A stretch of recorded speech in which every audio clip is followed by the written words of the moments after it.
We know that addiction is a family disease and it has to be treated as such. I think we all know that.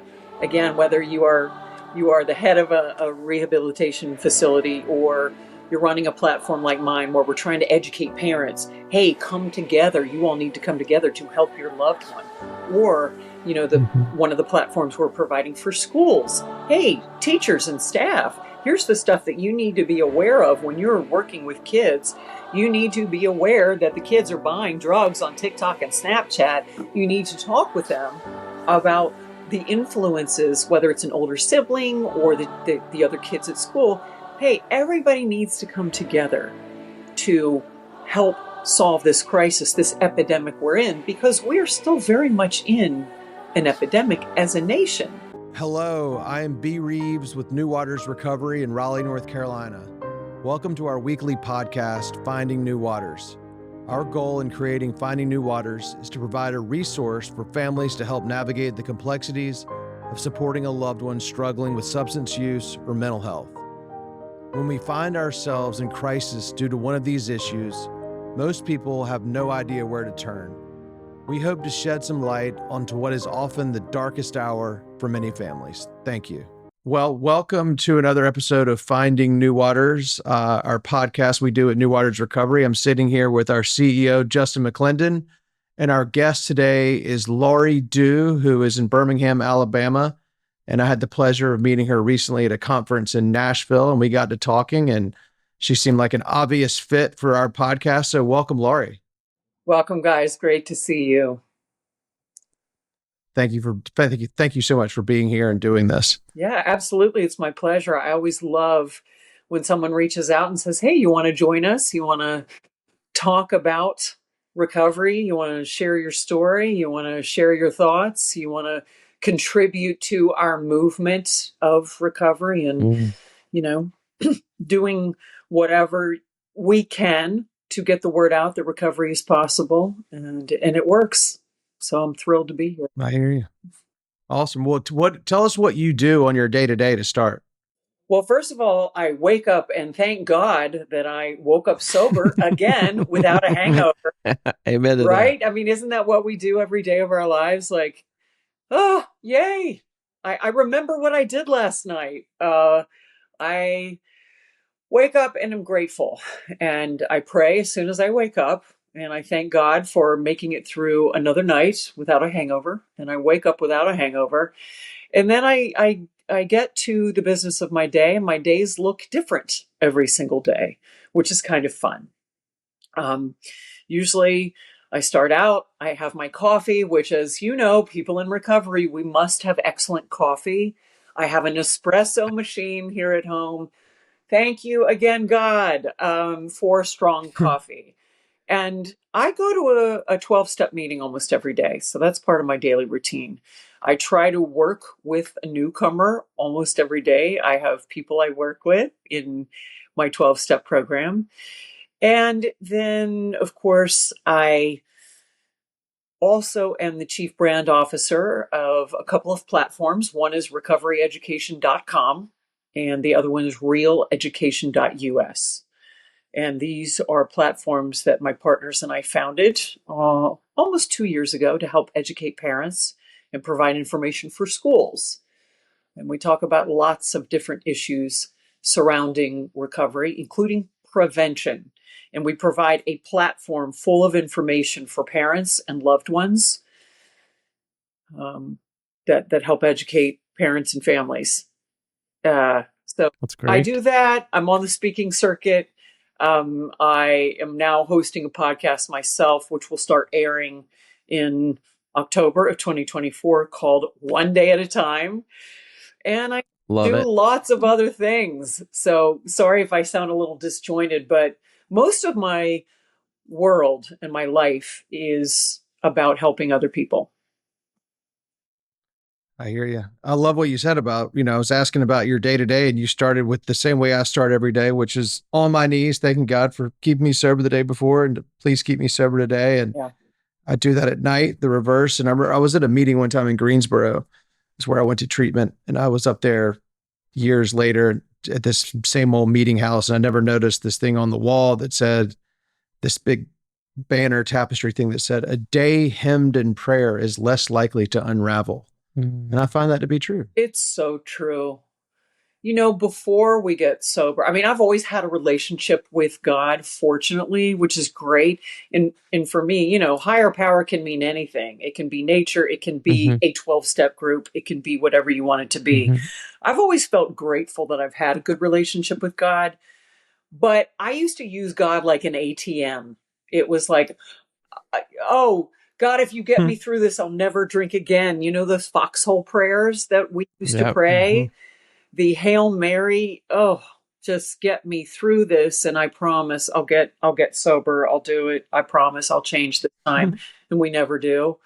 Then once we enter recovery, our relationship with God looks pretty different. And it's like, I can't wait to pray. I mean, I talk to God all the time anyway. But our prayers look very different, and our relationship with our higher power looks very different. And it's such a joy to live life with your higher power. And for me, that is God. So living life with God and turning everything over to him. I mean, taking the action, doing what I need to do in the world, sending the email, writing the proposal, working with another person. But then, okay, this is out of my hands. Right? So I hear turning you. it over, letting it go. So Yeah, it makes things a lot easier if we let it. yeah. Wearing it like a loose garment. Right. The loose garment, exactly, than trying to make everything fit the way I want it to fit. And I've been sober for 17 years, which is a nice long time. Congratulations. Thank you. One day at a time, as we know. If you'd told me, 18 years ago, hey, you're going to be sober for 17 and a half years, I'd be like, yeah, whatever. Right. Are you high? But it is one day at a time. But I still struggle so much. All of us struggle, even no matter how much time we have. I still struggle with wearing life like a loose garment. And I, as my sponsor in 12 step tells me, Laurie, wow, you're a control freak. And this is like my biggest character defect, as we talk about, is the need to control, not necessarily other people, but I like to control the outcome of things. And so now when I work with God, I don't necessarily ask him for things. That doesn't work.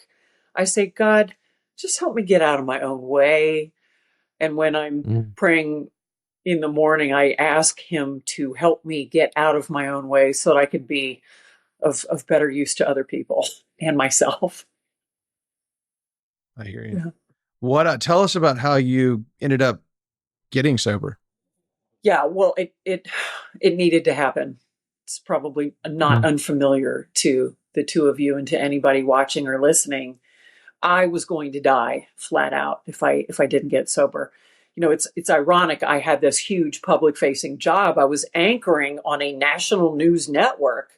It happened to be Fox News at the time, although I was also an anchor on CNN and MSNBC and had great success as a national news anchor, but I was dying just a little bit every day.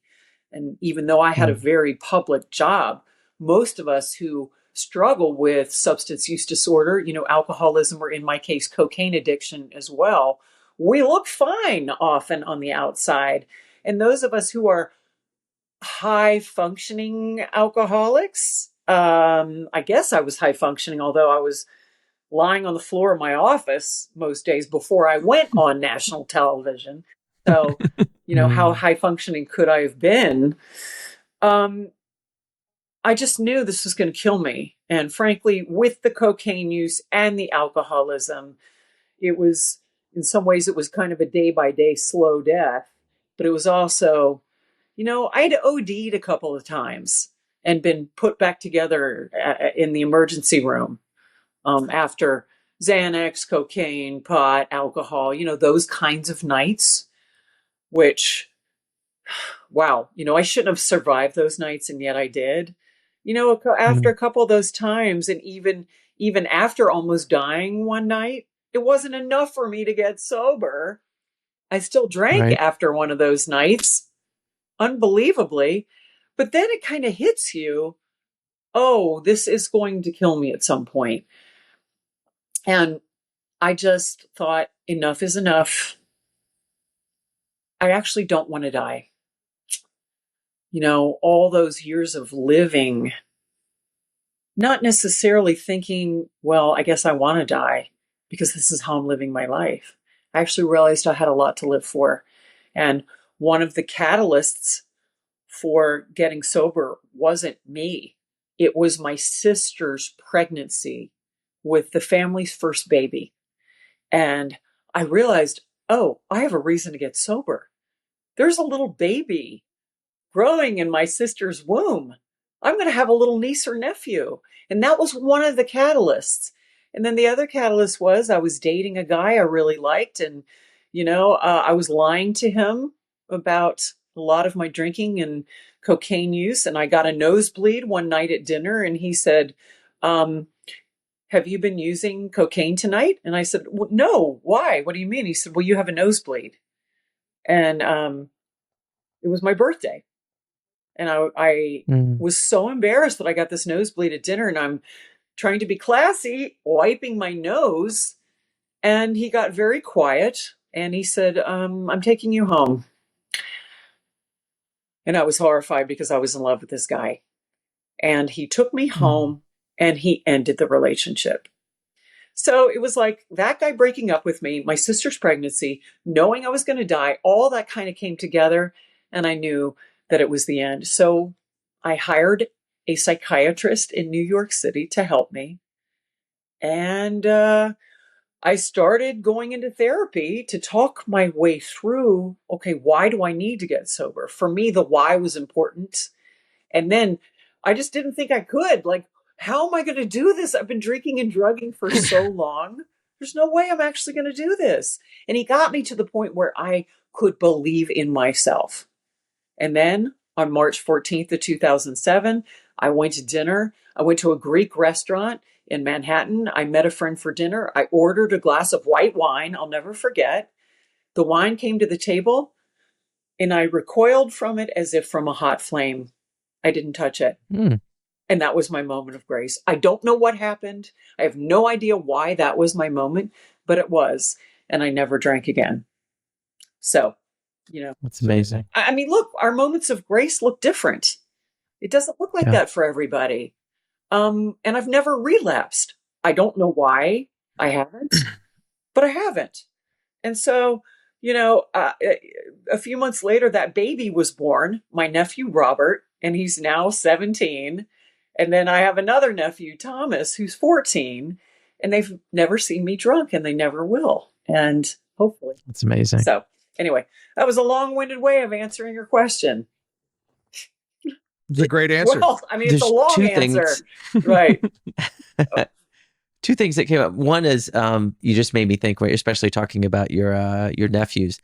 We talk to clients about this all the time, especially when they have, if they're expecting or they have really young children, exactly what you just said, like being able to give, not only themselves, but their spouse and also their children, the gift of like not having to actually see them struggle like that is huge, can be huge. So I just came up when you were saying that. I think that's a really important thing for people to think about especially when they're kind of like, potentially looking at the threshold of what could be recovery is a really important thing to consider. I agree. Yeah. Well, made me think it. No, go ahead. No, please be. I was going to say that what you made me think about too is, you said your sister was pregnant and you wanted to be, it kind of shocked you into clarity for a second, but kind of a way, it's a way of saying, I was willing to get sober for this unborn child, basically.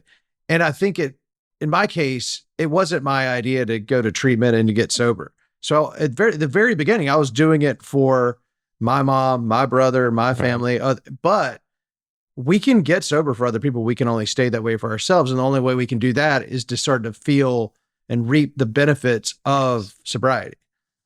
I agree. Not everybody gets sober for themselves. Look, I was older when I was 38 when I got sober. So I was ready. I really was. I never fought it. I think I'd never tried to get sober before. Why would I? Like, I was having too much fun, so I literally had never tried to stop. So Right. So I was really ready when I dragged my butt into a 12-step program, and I didn't come in on the wings of victory riding that rainbow in. No, I came dragging in like, I'm going to die, I need help. But Yeah. for people who come in for other people, be the way you described, like, your family was saying, please do this. You may enter recovery for someone else, but then you stay for yourself.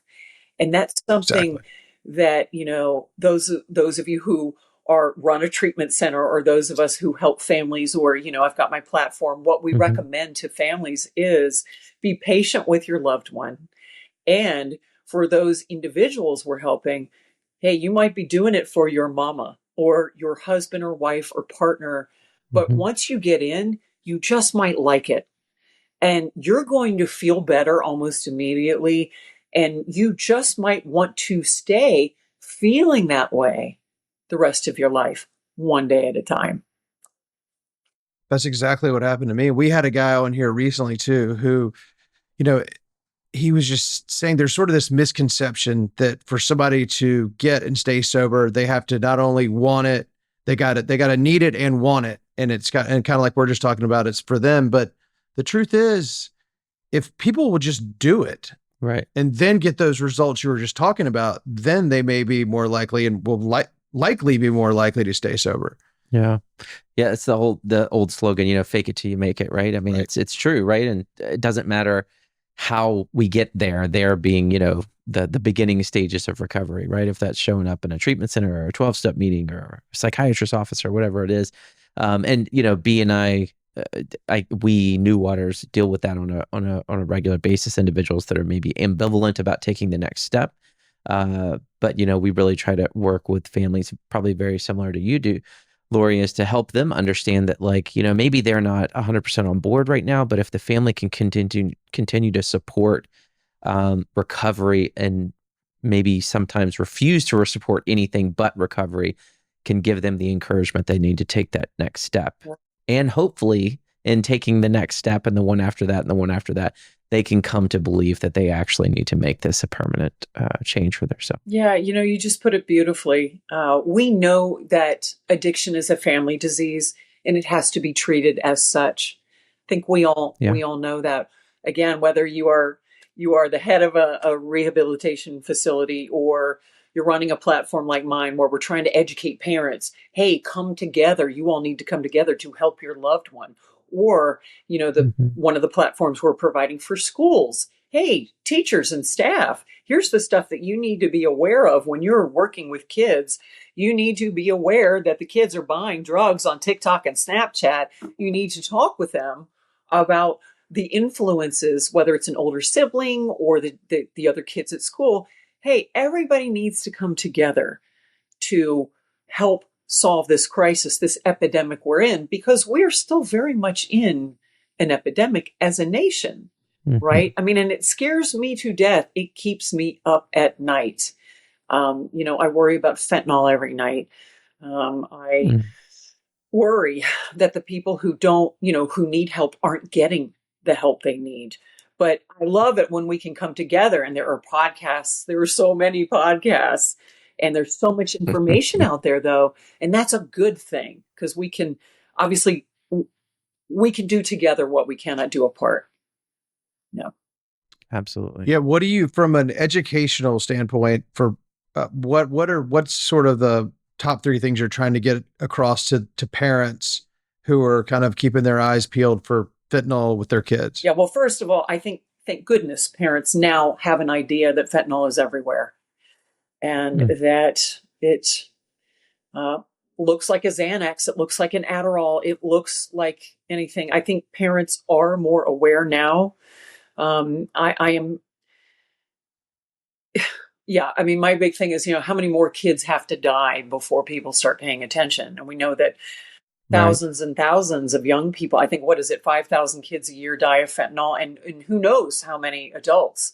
So I think parents are Mm-hmm. becoming more aware. But one of the things that parents may not be aware of is the fact that our brains don't stop developing until we're 25 or 26. And so parents send their kids off to college. I just spoke at the University of Alabama a few days ago. I spoke to a sorority. And Alabama is a huge college, and the Greek system there is massive. And hopefully, I'll be speaking to some fraternities soon. That's a whole different ball of wax. But what parents don't know is that they think when they send their kid off to a big college or even a small college, hey, my kid is 18, they're good to go. They're fully cooked. They're good. They've just graduated from high school. They're not. They're only 18, right? So their prefrontal cortexes are not fully developed. They're just babies still. And even once they get out of college at age 22, normally, they're still not fully grown. So we try to help parents remember that when you send your kid off to college, they're not done. So we try to encourage parents to educate their kids. Print out articles, leave them on the kitchen table. Text your kids, send them an article. Do whatever you have to do. Send them a link to a CNN town hall meeting on fentanyl. Do whatever you have to do to communicate with your kid, even if they're in college, even if they're out of school, to help remind them that there are real dangers out there. So fentanyl is obviously incredibly scary because it's in everything, right? We don't know where it is. We don't know where it isn't. And look, what we also tell, and when I was in Tuscaloosa the other day speaking to 500 sorority girls, I said, it's not realistic to think you're not going to drink. We know you are. We also know that you're vaping, and they all turned red when I said, hey, who's vaping in here? They all turned red. They're all vaping. So when I'm talking to them about vaping or alcohol, and when we talk to parents, we say, look, it's not realistic to think your kids aren't doing this, but here's what they need to know. Open your own beer and pour it into a cup yourself. Mix your own drink. If you're going to drink something, open your own bottle of vodka. Do not take a drink from a stranger. You don't know what's in it. If you are vaping, make sure that you purchased the vaping device yourself. Look, if you are going to take a pill, we cannot stop them from doing anything. Is it from a prescription bottle with someone's name on it? I mean, again, we can't stop this stuff, but we can help them be smarter about it.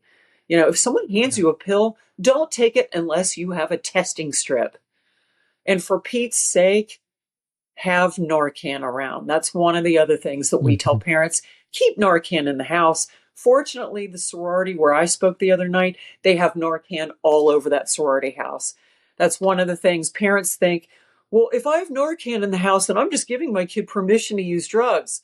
I hate that. No, you're being a smart parent by having Narcan in the house. So a long-winded answer, but again, these are the things that we're trying to get across to everyone. Hey, every workplace needs to have Narcan.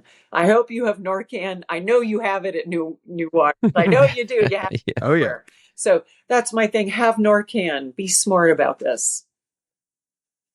Yeah, that's cool. We actually spoke at a sorority. I was just thinking 2 years ago, and we handed out Narcan and test strips and all that. Right. And, when I was in college, in the 90s, it was sort of the same old stuff that had probably been taught and preached for the last few decades. Dare and don't drink and drive, and drugs are bad. The same, but and all true. But now it's a different animal when it can be. Somebody thinks they're smoking weed or just some taking a Xanax thinks they're dead from fentanyl. I mean, it's really a scourge. I must say that in all the years I was abusing cocaine, thank God fentanyl wasn't around. I'd be dead. And anyway, that's all I'll say. But I'll shut up for a minute because I've been talking too long. No, but it's so true. It's so true, and I think we talk about this all the time, and it's a joke. It's not a funny one, but same thing. When I was younger and experimenting with drugs and things like that, it was the same thing. Society and parents, everybody was, you don't know what you're taking. It could be laced with something, and I was like, that's not true. They would charge you more money for that. But nowadays, it is a very, very real thing. It is a very real thing. You absolutely do not know, and it is so scary. So scary. Yeah. It's terrifying. Yeah. And, we didn't get here overnight. This was a growing thing. This opioid epidemic that we're in, the fentanyl epidemic. People ask me all the time, how did this start? I said, well, it's ever since man, it's thousands of years. We've always been looking for an opiate of some sort.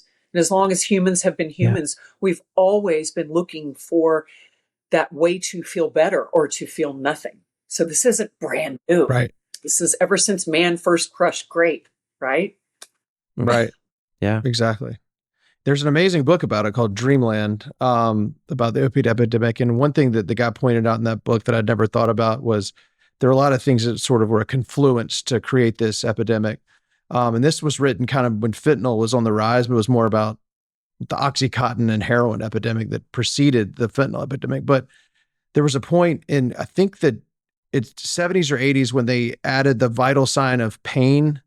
Yeah. Because everything else is completely objective, but the pain being a subjective answer. And that coupled with other factors, but also there was a paradigm shift where suddenly the West considered it a human right to have no pain instead of something that people dealt with. And that, on top of other factors, contributed to where we are now. And then the search for this, this synthetic opiate that is so readily available and cheap, and most importantly, 1,000 times more powerful than heroin. It's crazy. It's crazy. And I'm so glad you brought that up. On my new podcast, One Day at a Time, I've been interviewing Alabama state leaders on this. I interviewed the Attorney General, the Speaker of the House, the head of the Mental Health Department. And they all have a personal connection, first of all, which is great. You hear, oh gosh, I'm going to interview a government leader. What do they know about it? They all have a connection. Isn't it amazing? We all have connections. That's amazing. But what we've been talking about, and I was interviewing a guy by the name of Dr. Joe Lucas, who runs Grayson and Associates, and he was saying, whoever said we were supposed to be pain-free? You just touched on one of the most important points in how we got here. Before opioids, we just had pain and we just dealt with it. It was like, okay, we took Tylenol and we were fine. But then all of a sudden, this new environment where we are supposed to be pain-free came around, right? And then all these new products were created. And you have this whole new generation of addicts. And I don't know how many people have died because of opiates. And all of these big pharma companies, they have blood on their hands. And yes, they've paid out billions and billions of dollars. I mean, I'm so angry about it, I could just scream. And I have screamed, and I've talked about it in many, many interviews. I spoke about it just last week in a TV interview. But, it angers me so much. And now we have this new standard that no one is supposed to feel anything. And now, thank goodness, the doctors who were giving these rubber stamp prescriptions. Oh, sure. Here's 90 pills and 6 refills. It happened to a family member of mine. That family member is not the same person. This family member is now off of all of them. But this person's brain is totally different. This person's gone, as far as I'm concerned. And it's so sad. But look, at least doctors are now only giving 2 or 3 days worth of prescriptions, I think. I guess it depends on state by state. But yeah, I'm so upset about this. And, I guess all we can do is continue to talk about it, pass legislation, continue to stay informed about what these opiates have done to people, and continue to fight for... Now I'm repeating myself, but we all have to stick together to make sure that there is legislation, that there are rules in place, and that doctors aren't over-prescribing, and that we are paying attention to it. Yeah, exactly. Yeah, I completely agree. And because I think that's true, right? I mean, it's absolutely tragic that things have unfolded the way that they have. With, like you said, with pharmaceutical companies and just the availability and the change of culture around that stuff. It's absolutely, it's absolutely tragic. But we also can't just erase time. So I'm with you, Laurie, in that I think, it seems to me that the biggest impact that we can have is exactly, the work that you're doing, the work that we're doing. And that is, let's try and help people understand like why these things are not good for you. If you're struggling with them, let's try and see if we can't come up with a plan to maybe help, steer that in a different direction.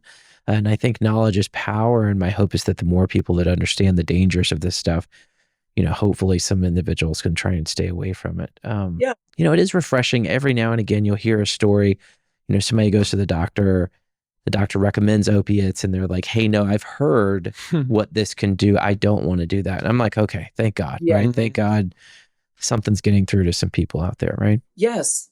In fact, I was working with someone who is new to recovery. She had dental surgery recently. Her dentist, she called me and she said, oh, my dentist just gave me 30 pain pills. Oh, I was so mad at the dentist. And I said, you tell him you only want 4. I mean, I'm a believer. Hey, if you've just had pain, that's fine. You take them for 2 days or whatever. Sure. Yeah. She went back to her dentist and said, I don't want these. I was very proud of her.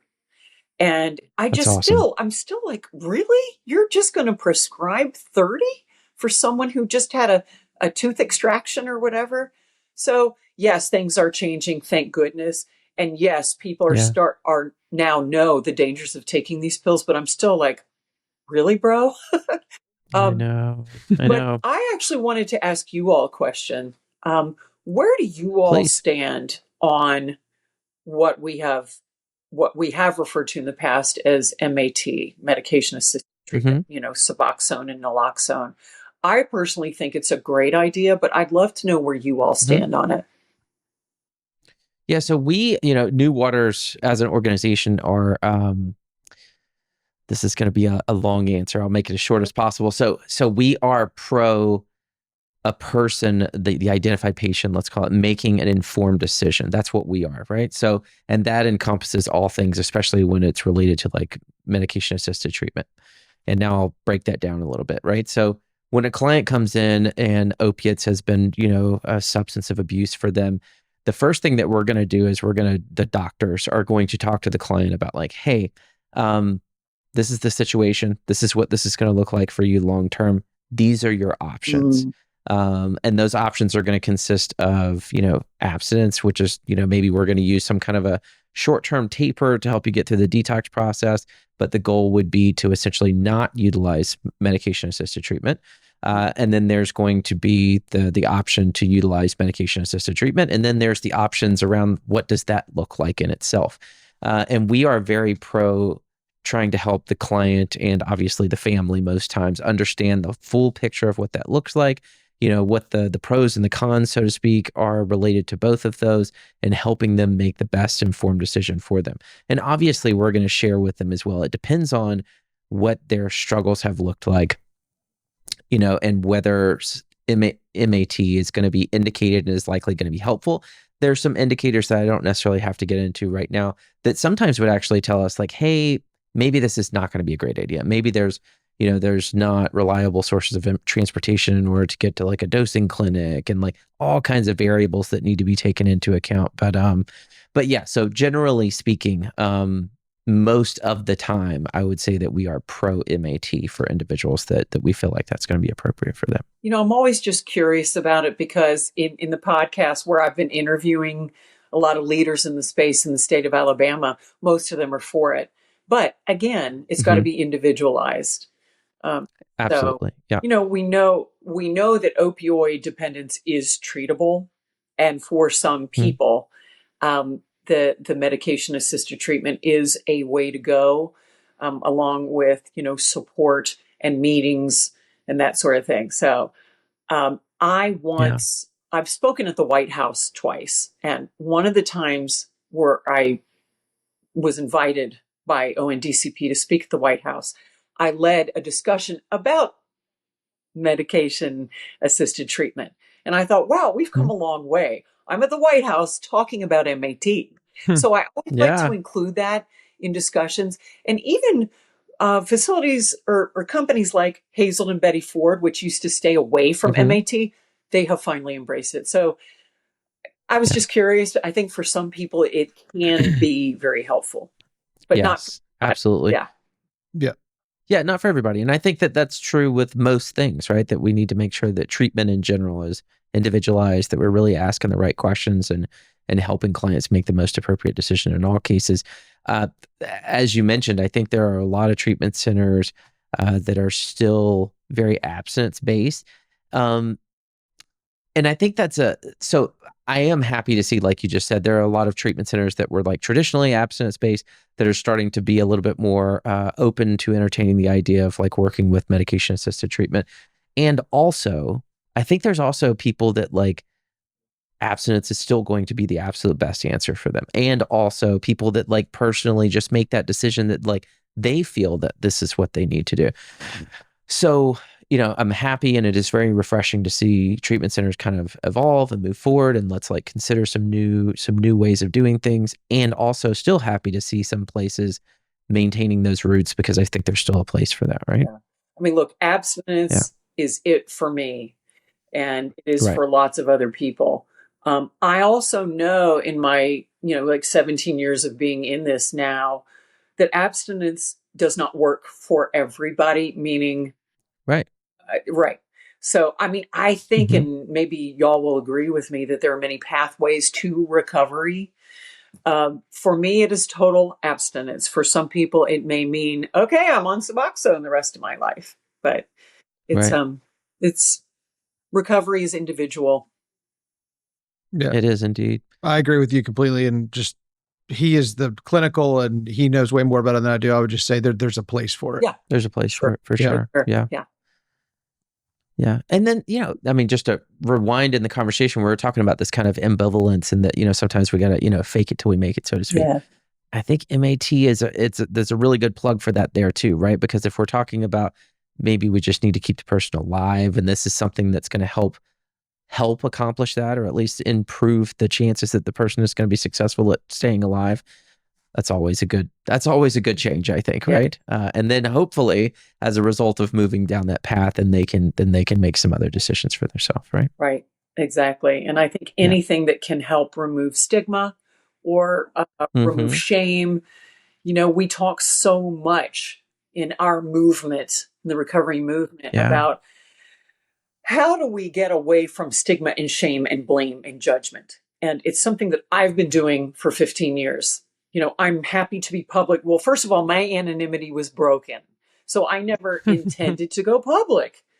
But my anonymity was broken on the internet, which was horrible at the time. It was like, news anchor Laurie Dhue is an alcoholic. But it ended up being the best thing that ever happened to me, because I became an advocate that moment, and then I started going on Right. TV and talking about it. It was, people were like, oh, I watched you on TV forever. You looked so perfect. It's like, right, because we're good at keeping secrets and we're really good at hiding. But once I went public, I thought, geez, people come up to me and they're like, oh my God, I'm so sorry about your alcoholism. Like, wait a minute. No, I'm doing great. Like, I'm in recovery now. And so, isn't it nice that we can speak publicly about this? Because Yeah. I think for us, our primary purpose is to stay sober and help another alcoholic. And maybe in doing so, we chip away at the stigma, the shame, the blame. We can put a face on recovery, which is what I've been trying to do. Just saying, hey, if you're hurting, number one, you're not alone. You shouldn't do this alone. You don't have to do this alone. You can't do it alone. But also, hey, we're here to help. You're one of millions of people getting treatment and getting help. And this is what we look like. People have this notion of, and I have to tell you, and I've shared this a lot over the years. You know what I thought an alcoholic looked like? It wasn't me. It wasn't you, Right. B. Like, the alcoholic was the old guy in a trench coat, Mm-hmm. clutching a paper bag of whiskey, disheveled, under a bridge in Central Park in Manhattan, who was talking to himself and shuffling around. That's what I thought an alcoholic was. Even though I Right. was an alcoholic, that's who I thought an alcoholic was. So when I went public, I was letting people know, hey, folks, this is what an alcoholic looks like. And this is also what recovery looks like. That's amazing because it's so helpful to see people like you and Justin, and people I know, I'm lucky to know. You. Yeah. That this is what it looks like, and the thing is, I was sitting with a client last night and I hear this all the time.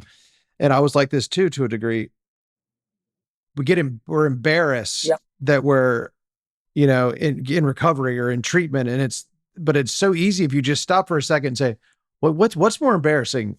Me getting help and then being in recovery, or me lying to everybody and living the way I was living until I got there?